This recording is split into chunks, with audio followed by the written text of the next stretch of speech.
Hello everyone and welcome back to my channel. If you're new here, please remember to like and subscribe. And today we're going to be doing something a little different. Today we're going to be telling spooky stories. I thought this would be so fun to do, so I asked you guys if you had any ideas of spooky stories to tell, if you had your own or a topic in mind. And this idea comes from Natalie Clemens, so thank you so much for your idea. She said it could be fun to hear a spooky story from your hometown area, which I thought was such a great idea.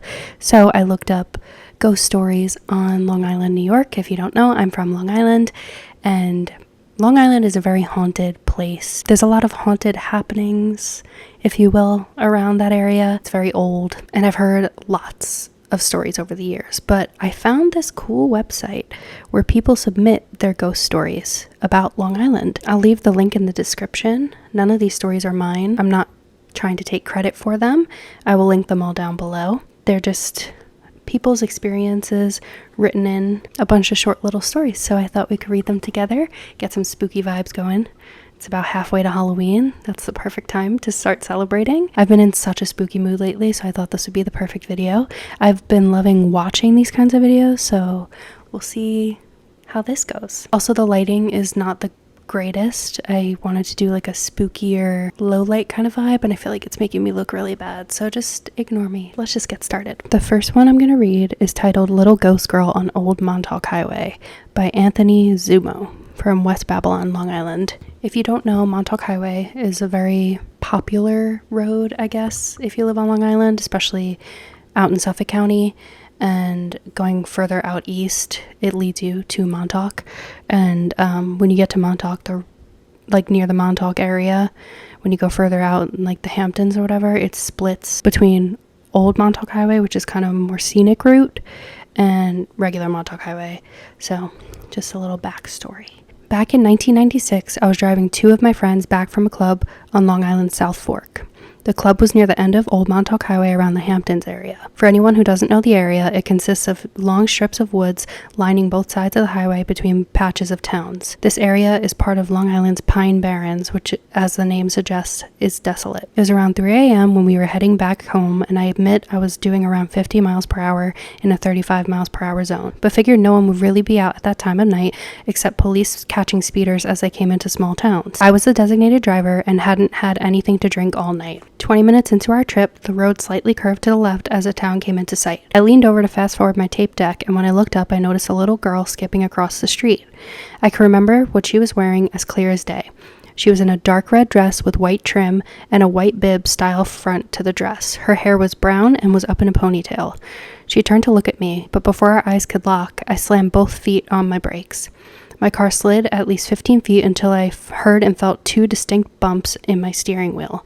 I became frozen by the idea of running a child over, since I have 6 nieces myself. I look over and notice that my 2 sleeping passengers were jolted awake by my sudden stopping.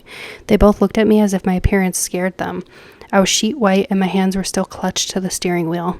I was petrified as to what awaited me under my car, so I slowly opened the driver's side door and stepped out. I looked behind my car and could only see my tire marks on the asphalt. I looked under the car and saw nothing. When I looked back in the car to my friends, they asked if I was okay and that we should pull the car over to the side of the road. Yes, I was still in the middle of the road. We pulled over and sat there for more than a half hour. My body kept shaking and my eyes kept watering. I've never gone back there, but I wish I knew what had happened or who she was. If anyone else has experienced her, could you please let me know what town it was in? I need to get more answers. If anyone else can help me with this, I would really appreciate it. That's a little spooky one to get us started off. It seems that not that many people know much about that area. There is a haunted cemetery not far away, so that's the first one. I've been to that area, like near Montauk, Eastern Long Island, and there's a lot of history there. So I wouldn't be surprised if it was a little girl spirit that was confused and didn't know she passed and was just skipping along the street, especially at 3 a.m. It seems to be the witching hour. The next one I'm going to read is called Jackson by Andrew from Brentwood, Long Island. I am 35 now. This story takes place about 20 years ago. I grew up in North Brentwood on Long Island. There was an elementary school not too far away from where I lived. that had woods on the side of it and a path that my neighbor and I used to ride bikes on. One night we snuck out of our houses to hang out in the woods. It was late and had to be around midnight or so, and we were smoking cigarettes we had acquired and just been normal teenagers and telling dirty jokes and talking badly about people we went to school with. It was a windy night and the trees were creaking, and my friend suggested we cause some mischief and see if we could get into the school. Now looking back, I realized we weren't sold on breaking into the school, but getting out of those woods. There was an eerie feeling there. Sure, it could have been the trees creaking, perhaps the hour at hand, and the crisp November air that have aided to this feeling, but it was something else. But when you're almost 15, admitting that you're scared is like signing your own death warrant. But we both felt it, believe me. We managed to find an open window and started exploring the school. I had been a previous student there. He had went to Catholic school. We were breaking stuff. I was looking at my old classrooms and messing around, and we met someone, a man that casually walked in and appeared to be a janitor. We stood there and stared at him, baffled of the fact that he didn't even appear to notice us at all. His shirt had the name Jackson on it. He continued mopping or sweeping, either way he did, and whistled a tune. Finally, he looked at us. "Little early for school, boys," he stated, and left. We ran out of there as quick as we could, not sparing a second to look back. We laughed about it for weeks to come. 20 years later, I'm now married and over at my parents' house for dinner. We were talking about old times, and my mother was talking about how much trouble I got in at elementary school. She had told me about her teaching experiences in the Brentwood School District and said that right before I was born, there was a janitor who was abducting students and torturing them. He would take them by force and bring them to the woods next to the school and chop them up into little pieces and bury them there. He was tracked down by police finally, and he was found in the school. He had hung himself in the gym. "What was his name?" I asked. "His name was Jackson," she replied. True story. That's so creepy. It's stories like that you think, like, I hope that's true, but also I don't hope that's true because that's so scary. But I hope it's true for the fact that, like, it's a story. You know what I mean? That's so creepy. And I don't live that far from that location, so I did not even know about that incident. I guess I wasn't here when it happened, but creepy. Next story is called Stories of Mount Misery from a Sane 23-year-old female. This one caught my eye because I'm a 23-year-old female. By Samantha from Levittown, New York. For some background, Mount Misery is a part of Long Island. It's a rocky area which early colonists found near impossible to farm and native claimed to be cursed. A small mental hospital is said to have been there, and it's just a very haunted area. It's one of the more popular haunted sites on Long Island, I would say. Yeah, that's a little backstory. My friends and I have been going to Mount Misery for years, since high school really, to get a scare. Same girl. We used to read up on paranormal stuff on the computer and get freaked out and curious, so we would go drive around. I feel like that's a pretty universal experience, especially on Long Island. There's a lot of haunted locations. Like, I know for sure me and Ben have done that, and I will talk about that in a sec. Anyways, back to the story. A few times, it was not paranormal that scared us, but real people. We had a car riding so close behind us that I had to speed up. Okay, I'm going to keep interrupting the story. This story really spoke to me because I feel like me and Ben have had very similar experiences. We have also been chased by cars, not in that area, but many times, like multiple times. Something we used to love to do was get spooky.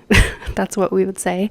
We would just get in the car and drive around late at night. Not even talking about anything really, just like looking around. And like there was a time where like we were just so connected to, I guess, that realm of things. We would just feel like the same feelings at the same exact time, like feelings of dread or scared, or like we wouldn't even have to say anything and we would just know.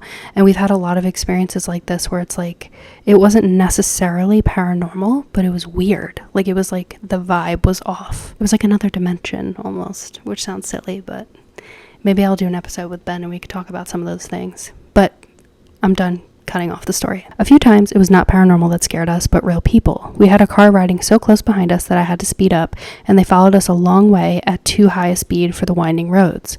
We were scared and were about to call the police when they suddenly veered off and left us alone in the pitch black road again. Another time we were on Sweet Hollow Road when a truck stopped dead in front of us and shut his headlights off. If you'd been there, you know the road is about a car and a half wide. You have to be careful and move over to stop to pass each other. We didn't know if he was going to shoot us or what. I mustered the courage to try and fit around him, which I did, and slowly we wedged by. He stared at us the whole time and stayed there until he vanished out of the sight in our rearview mirror. The only paranormal thing that has happened to me there was driving up to the fallen trees at the beginning of the woods at Mount Misery Road. 2 friends of mine were with me, 1 girl and 1 guy. We were just driving and talking when out of the corner of my eye I saw a big black dog running down one of the driveways. He went right past the garbage pails on the curb, and that's when I realized he wasn't stopping. Scared I might hit him, I jammed on my brakes. That's when we heard the thud. He ran smack into the side of my car, and I saw his body on the ground through the window. We were so freaked out, I made our guy friend get out and see if it was dead. He walked around the side of my car, looked confused, and walked around the back of the car, hopped in, and said, "Go." I listened, headed towards Sweet Hollow Road to leave instead of continuing to the woods. We were silent until I turned on Old Country Road. That's when he told me there was nothing there, no dog. It was unbelievable. I know what I saw. We all heard the thud, but nothing. It was crazy, weird. I felt saddened. I don't know why. We didn't go back there for a while. A few times we went back, got out, and walked. I don't recommend that. It's dangerous to walk in the woods and in any area at night. Wanted to share my stories. It's such an intriguing area. It has history. No matter what we experienced there, it always drew us back. I also have experiences with Sweet Hollow Road. Kind of similar, nothing like too scary or paranormal. It's just a creepy road to drive down. It's very windy, very hilly, not very well lit. There's like a cemetery on that road. Me and Ben have gone to Sweet Hollow Road late at night, and one time, we've gone multiple times, but one time, one of the earlier times, it was just a normal night. We were driving around. I don't remember if another friend was with us or not, but it was a normal night, clear. I think it was during the summer, and we were just driving around, and then we were like, let's go to Sweet Hollow Road. And the second we turned onto the Sweet Hollow Road and the hilly area started, it just huge fog everywhere on the road. And we were like, that's weird. So the entire time we were on the road, we could barely see. It was so much fog. And then when we left the road, the fog was gone. It was nowhere in the surrounding areas. We drove around for like 10 minutes after that. We were like confused. There was no fog anywhere. It wasn't a foggy night. It was just on that road. There could be a scientific explanation, maybe like, I don't know, the height we were at, or the way the hilly area like slopes and collects fog. I don't know, but I think it was spooky. And when you're in that moment, there's nothing really to explain things like that. And we've had our fair share of experiences like that. So this story kind of like stuck out to me because it sounds silly when you tell it. It's not necessarily paranormal, but when you're in there in the moment and you feel those feelings that are unexplainable, you know what you experienced. And I've had my fair share of that. So yeah, I would say I've had my fair share of experiences with that. I'll tell 2 little short stories at the end, but for now, let's keep going with these stories. The next one is called Black Book by Anonymous. Many years ago, I was in the market for a house. I had saved up a nice sum of money and thought now was the time to go house hunting. I was looking for a space close to good schools and low taxes. The real estate agent took me from one house to another, but nothing I saw was what I wanted to call home. This hits home because my family and I are in the house hunting process as well. Toward the end of the day, he took me to a home in a town called Center. It looked nice and well kept from the outside. The agent took me inside, and at first glance, it looked great. Everything looked clean and just as well kept as the outside. As we went from room to room, I started to get an uneasy sort of creepy feeling. On the walls, there were what looked like, from a distance, drawings and frames done in black ink of women and young children laying on the ground. Upon a closer look, it was drawings of some kind of a fairy-looking woman holding a dagger and a murdered child at her feet. I'm thinking to myself, what kind of sick puppy would hang that on their wall? What a weird wording. As I looked at more of these drawings, it was more of the same. I closed my eyes for a moment and shook my head. When I opened them again, the black ink drawing had red blood dripping down the blade of the dagger. I shouted out, "What the hell?" The agent turned to look at me to see what was the matter. He had been in another room. It was his first time in this new listing. When he came over to me, I pointed out the picture, but no blood. He asked me what was wrong, and not wanting to feel stupid, I said nothing was wrong. We moved on to the master bedroom. There was a night table, and on the night table, there was this black book with the title Black Book of Secrets. Now I am really getting creeped out and just wanted to leave. The agent dismissed it as the owner of the home being a little weird. We started down the stairs, and I felt something give me a little push and heard a faint, "My house, my house. That was it for me. I said to the agent, I don't care if this house is free, I don't want it, and never take me here again. When I bought the home of my dreams, I made sure it was as far away from this evil place as I could get. That is creepy. Some of the comments say they think the person who owned the home previously was messing around with some evil stuff. Sometimes the concept of buying houses is so weird to me because it's like you're buying a space that someone has previously lived in most of the time. And it's like they lived whole lives here and you're just coming in and taking over. It's so spooky. Their energy must still be here. And I keep thinking about that, like selling my childhood home now. It's like all those memories I have there, they're going to be stuck in there and someone else is going to be in my house. It's weird. I definitely believe that energy sticks in places. I'm a big believer in energy itself, and the universe, so I definitely think that was creepy. 3 more. They're short. So the next one is called Seeing a Spirit of Southold by Rob. My first wife and I would travel to her grandmother's house in Southold, Long Island, almost every Friday night to escape life in the big city. We would arrive well after midnight, only to climb into the bunk beds she and her sister had shared as children. The bedroom doorway was aligned with the bathroom door with a small corridor between them. This corridor, having no windows, ended at a door to the outside, about 6 feet to the left of the bedroom. It would be pitch black during the night. It was about 3 a.m. that early Saturday morning when the call of nature beckoned. I slid out of the bottom bunk and walked the few steps to the bathroom. Entering the corridor, I noticed that there was what appeared to be an apparition to the left side of the bathroom, and he was looking directly at me. I stopped and looked at him for a few seconds, and not giving it a second thought, walked into my bathroom. But as I did so, I was flailing my arms in front of me as you might if you were walking through a smoky room. As I stood there doing my business, it dawned on me that I did see a ghost, an older man, a little over 5 feet tall, with sloping shoulders and an unmistakably sad frown. His looking at me seemed to be figurative. Where his eyes should have been, there were skull-like gaping holes. He had the consistency of smoke, hence my arm flailing. He was, however, bright enough to be seen. I am embarrassed to say that upon returning to bed, I did not go back for a second look. By now, I was spooked. As I told my story that morning, my ex immediately got up from the breakfast table and returned with an old black and white photograph. With a big smile, she excitedly asked, "Did he look like this?" I looked at the picture and was shocked to see the same man with that sad face. It was her grandfather, who had worked long, hard hours in his Brooklyn bakery. Without missing a beat, her grandmother told me that he used to say, "I will be watching over you after I am gone, so don't be getting another husband." It became apparent to me that they had seen him a number of times. It was just my turn. I think that's honestly sweet. He was just looking over his fam. I think stories like that are really sweet. Kind of creepy, but I do think they're sweet.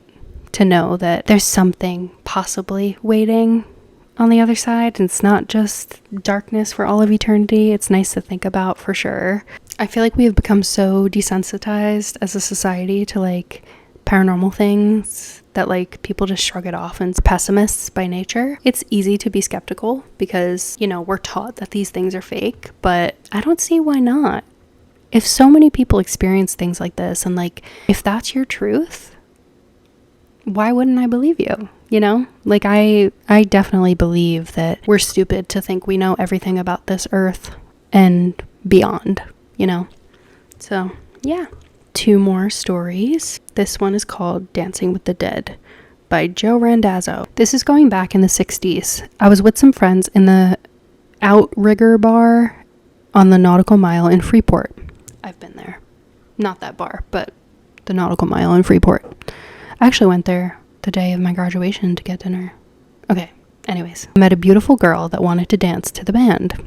It was dark in the bar, but I noticed an unusual complexion on her. She was normal in every way, but had a white powder makeup, which made her face really, really white, like talcum powder. She was still a very attractive and even a pretty girl. After a time, she said she had to leave, so I said goodbye. A little while later, she came over to me and said that her friends had left her and asked me to drive her home. Of course, I said no problem, and we got our coats and we proceeded to her home. We took Sunrise Highway out and, following her directions, kept going and going to way out east on Long Island somewhere. I originally thought she was a local, but we drove and drove. We finally wound up around some old neighborhood, and she said stop here at her house. The house was abandoned with boards on the windows, and the house was all boarded up. She said she lived there. There was no lights anywhere, and it was pitch black with temps around 20 degrees, cold as heck. I waited for her to get in, then she came back to the car and said the door was locked, and could I help her? When I took a screwdriver and went to the side of the house to try and jimmy the door, when I got there, the door was open and the house was pitch black. I freaked out and left her at the door and got the hell out of there ASAP. I never looked back, and to this day, could never find the house or the girl again. Something was really strange with her. I now think she could have been a spirit. Weird, but true. That is so freaky. I wonder if, like, I wish there was, like, someone there to witness this, you know? Like, that's so freaky. But I believe it. I'm telling you, especially Eastern Long Island gives those haunted vibes. Something about it. The more, like, rural parts and, like, all that history. I don't know. Even my town. Like, there's haunted stuff going on in my town, too. Everywhere. It's crazy. Long Island is rich in history, which means usually that it's haunted. And the last one will end on a little positive story. This one's super cute. So this is by Judy from Westhampton Beach, Long Island. When I had the painful task of putting my beloved Doberman to sleep, I could not be comforted. This dog went to work with me every day for 10 years. She came along with me no matter where I went. She was part of my ensemble, so to speak. If you saw me, you saw my Hannah. As the vet was about to administer the needle to put her to sleep, I whispered to her, I love you, wait for me. And in an instant, she was gone. My best friend was out of her misery, and my pain was just beginning. Oh, that's so sad. That night, I got ready for bed and climbed in between the sheets, tearful and lonely for my dear dog. I was just about to close my eyes when suddenly, both startled and comforted, as I felt the corner of the bed being pressed down, just as Hannah used to do every night before she would lay down for the night. I believe Hannah was saying goodnight to me for the last time before going over the Rainbow Bridge. She waits for me in the beyond. And I've heard so many stories like this, where they, like, sense their animals saying goodbye to them. It's so heartbreaking yet so heartwarming at the same time. I love those kind of ghost stories because it makes you think that, like, you don't have to say goodbye to them. You're going to see them again in the future, very far in the future. Knock on wood. Those are all the little spooky stories I found. I mean, there's more, so I could definitely read more if you want another video like this, or I could do a different topic. I could do that episode maybe with Ben where we talk about our experiences. I will say I'll briefly mention 2 experiences that we could get more in detail on if you guys are interested. One of them, we both agree it was like the scariest night of each of our lives. We were with another friend. It just got really dark. There was a dark energy present, and basically, we think our friend was possessed.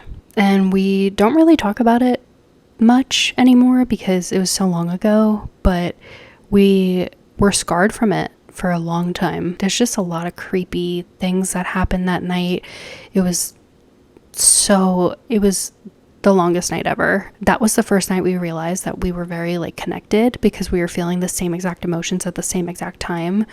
We both got so sick. We felt this feeling of dread, like we couldn't go home. It was really scary, and I would love to talk about that in length. So maybe I'll ask Ben to do that. But also another story with a little more detail. We were having one of our spooky night driving sessions, you know, the huge, and there's this old manor in our town that has been there for hundreds of years, and it's spooky. Any old rich in history building, especially on Long Island in, like, woodsy areas, is creepy. Okay, I don't care, it gives vibes. You feel the vibes. It's creepy. It was, like, really late at night, and we pulled right in front of it, and we turned the car off. We rolled down the windows just to, like, hear, you know. We parked near the woods. It sounds silly, but it was quiet. You know, we were being idiots, and we were just, like, saying things. We were like, hello, like, yelling into the woods. And I don't know, like, I don't even remember saying this. Like, I remember saying it, but I don't remember why I said it. I just screamed, like, I was like, Elizabeth. And he screamed. He was like, Elizabeth, who's that? And I was like, I don't know. And so we got scared and left. And I don't remember if I Googled it or he Googled it, but apparently Elizabeth was the name of one of the original people that lived there back in whatever 1600s. I don't really know. I don't remember. But it was just weird that like that random name came to me and I decided to scream it. It was weird. Like, it sounds made up, but this happened, and that I would say that's like the closest real paranormal experience I had. But like, we didn't see anything. It's just like you feel it. Some people see things. I think people have different gifts. I think some people can see things, some people can sense things. Me and Ben, we feel things. And like for me, I sometimes feel like I have like psychic abilities. It comes to me in my dreams, but not all my dreams are true. In fact, most of my dreams aren't true. I have had numerous big life events that have come true from dreams that I've had. One being that I was adopted. I could also tell that story if you're interested. So yeah, that's all the stories I've got for you, at least for today. This was really fun. I would love to keep doing this. I don't know if you guys like the sit down content, and like obviously spooky season is upon us, so I think this is like a fun video. I could do like a series. If you guys have any paranormal experiences, please DM them to me, leave them in the comments if you want. I would love to keep reading stories. I think this is so fun, and I love to watch them too. So that's all I have for you today. Again, please like and subscribe if you haven't already. It really means a lot to me. It helps me out a lot. Thanks so much for watching. I'll see you in my next video. Bye.